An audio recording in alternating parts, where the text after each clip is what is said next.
despite what you might be thinking, these two circles are not equal. I repeat, these two circles are not equal. One is in fact larger than the other. What I need you to do is determine which one that is.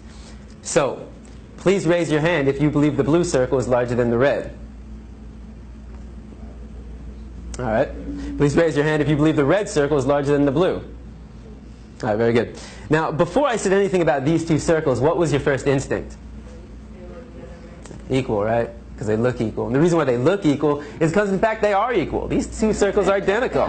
Yet I got just about every one of you to raise your hand and say that they're not. So what did we learn?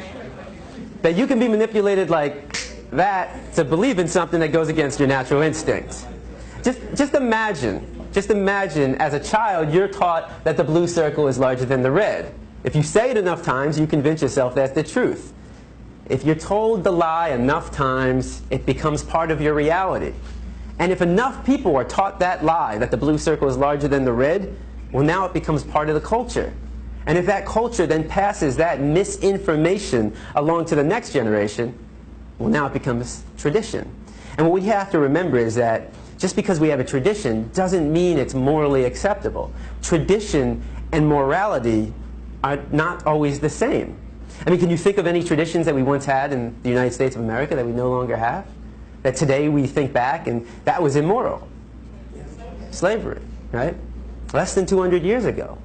And that was a tradition. So the traditions we have today doesn't necessarily mean they're morally acceptable. And as we evolve as a culture, so do our traditions. Now, the Matrix is a story. It's a story. When told enough times to enough people, it becomes part of that culture. It becomes the tradition. And this story is being told over and over every day. In fact, if you believe the image on the carton is where you're getting your milk from, you're deceiving yourself. This is a fantasy. It only exists in your head. It's a blue pill fed to you by the industry to get you to buy their product. This is the Matrix, the lie we tell ourselves about where our food is coming from. The reality is far more disturbing. 90 to 95% of the milk,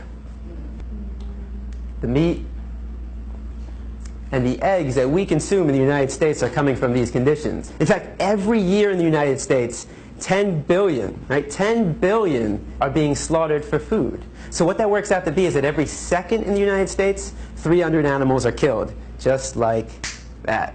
So 300, 600, 900, 1,200. By the time I'm done talking today, there'll be over 1 million animals that have been slaughtered.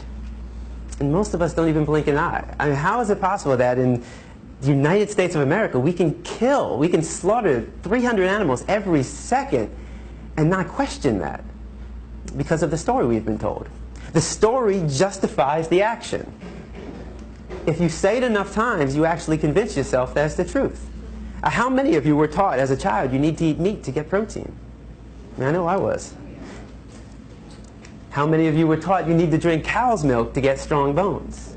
Not dog milk, not chimpanzee milk, not elephant milk, not rhino milk, not hippo milk, not tiger milk, not lion milk, not giraffe milk, not elephant milk. Did I say that already? I think you get the point. Not even our own mother's milk, but we need to drink cow's milk to get strong bones. The absurdity of drinking the milk from any other species and any other being besides our own mother, when it's said enough times, loses its absurdness. Now, the first thing we've been taught is that our diet is natural. You know, we eat meat, dairy, and eggs, so therefore it must be natural. So let's find out. Now, you have two images on the wall. I want you to tell me all the thoughts that come to mind when you see the image on the left. And don't be afraid to scream out. What do you see? Fresh, yum, sweet, right? If I come into the room with a basket of strawberries, how many of your mouth starts to salivate? Your mouth starts to water? If I take a strawberry and I put it under your nose, what do you smell? If I take a knife and I slice that strawberry in half and put that under your nose, now what do you smell?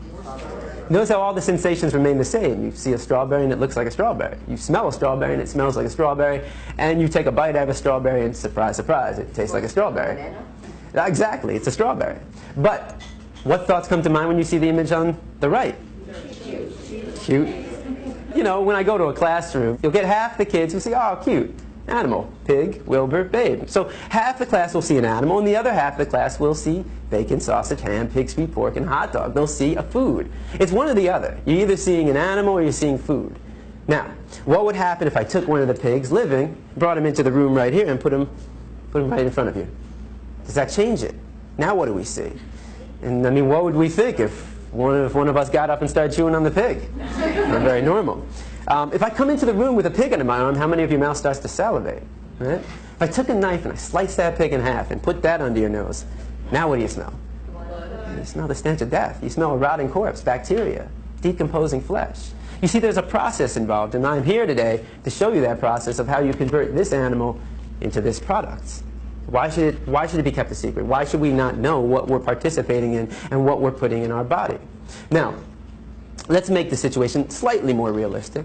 If I were to put a pig on this side of the room living and a butcher's knife on the side of that room, I mean, how many people would be willing to pick up the knife and take the life of that animal?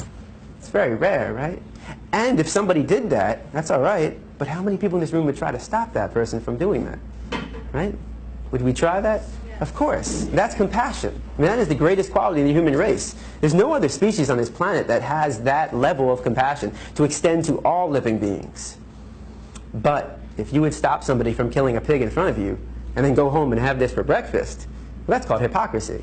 You know, just because it comes in a nice, neat package all dressed up in your supermarket, just because you didn't take the knife and shove it through their jugular, just because you didn't get blood on your clothes, and just because you didn't hear their screams doesn't mean you didn't participate in the killing.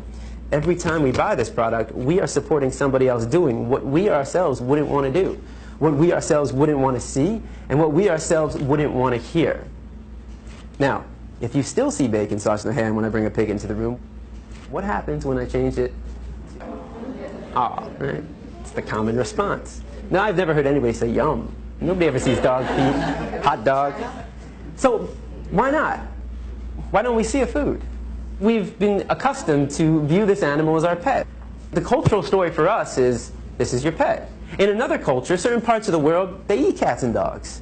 That's their culture. That's their story they've been told. And how do we feel about that? A lot of people think it's disgusting. Right? I imagine every one of you probably thinks it's disgusting to eat a dog. Why would it be disgusting to eat this animal and not disgusting to eat this animal? Why would it be wrong to eat this animal and right to eat this animal? And most importantly, why would it be wrong to kill this animal and right to kill this animal? Culture. It's culture. It's the story. It's the matrix that we've been told. But culture is just a story. That's all it is. It's just make-believe. What I'm concerned with is what is natural to the human species. Because every culture has a different story. So let's take a 3-year-old from any country in the world, and you put that 3-year-old in a room, and you line up 5 animals in front of that 3-year-old. A pig, a dog, a cow, a cat, and a chicken. Do you think the 3-year-old is going to know which one to eat and which one to pet? What's the 3-year-old most likely going to do, or try to do? Play with them all. It's going to try to play with them all. The 3-year-old has to be taught, no, no, no, no. Don't play with him. Eat him. Play with him. Pet him. That's what we were taught. We didn't choose our diet. Our diet is a learned behavior. We were raised to perceive this animal as your pet and this animal as your food. If you don't walk outside right now and you saw somebody taking a baseball bat to a dog's head, what would you do? You take action. At the very least, you'd call the police because you recognize that as a violation of this animal's right to be free from harm. Now, if you were to walk outside right now and you saw somebody taking a baseball bat to a pig's head, would your emotional response not be the exact same thing? Of course. Because the question for you is, what's the difference? What's the difference between the two? Right? Is there a difference? You might think one is cuter than the other. But that says more about you than anything about these 2 animals. You know, a lot of kids will say, well, the nose looks different. But I say, but they both got a nose to smell. Some kids will say, well, he's got hooves and he's got paws. I say they both got feet to walk and run. Some kids say, well, his ears are going up and his ears are flappy. They both got 2 ears to hear.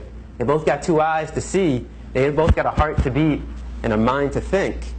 And the reason why we would take action for both of them is because we recognize the equality between them and not the difference. Any difference is insignificant. The similarities, though, are striking. We know they're equal, yet every time we sit down for a meal, we create that separation. We create that inequality.